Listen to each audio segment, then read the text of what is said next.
Our groups here, we do it all voluntary. For the love of the music, for the organization, and there is the aspect of maintaining traditions.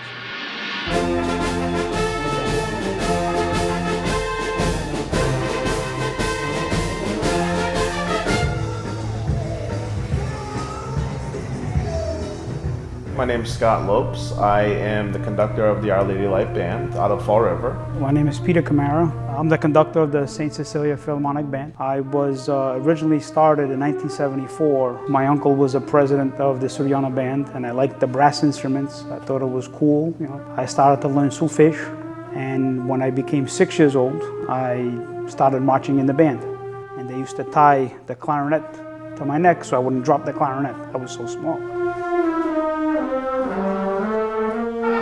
When I was younger, how the bands were really formed were, the immigrants that were coming mainly from the Azores, from San Miguel. They would come to the area and we would, welcome them into our bands, and then they started having children, and then they would bring the children into the band. That's how I began. It was very easy to see bands on the street marching in processions and parades with 50, 60 musicians. Today, maybe 20, 30.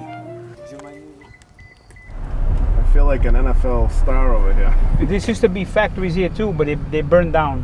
A lot of us, when we were younger, not so much my age, but maybe the generation right before me, when they went to school, they would be embarrassed to say that they were Portuguese because they didn't want to be considered a greenhorn or something like that. For our Portuguese community, I have seen a big difference in the pride of being able to say, yes, I'm from the Azores. A lot of Portuguese stores, houses, buildings. You have Chaves Market, you have Tabacaria Suriana, Casa de Benfica is here, St. Anthony's Church right over here.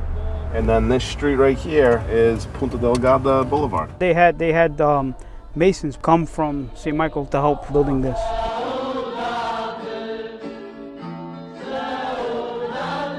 That was a joke for many years, that the Braga Bridge was the longest bridge in the world because it went from Somerset to Portugal. But it's right over here, Banda Santo Antonio. Since 1984, there's been 4 bands in Fall River, and the rivalry has always been very brisk. We're trying to evolve our culture, do things outside the box. That's why a festival like the Fabric Festival is something really, really amazing, of being able to bring the 4 groups together. This is something that, we've talked about for years. Wow, I'm really getting goosebumps here because I'm just thinking about it, because it's amazing. Everybody welcome. And thank you very much. I know you're going to try for the best. So do the best for the house, if for themselves too. Okay, thanks very much.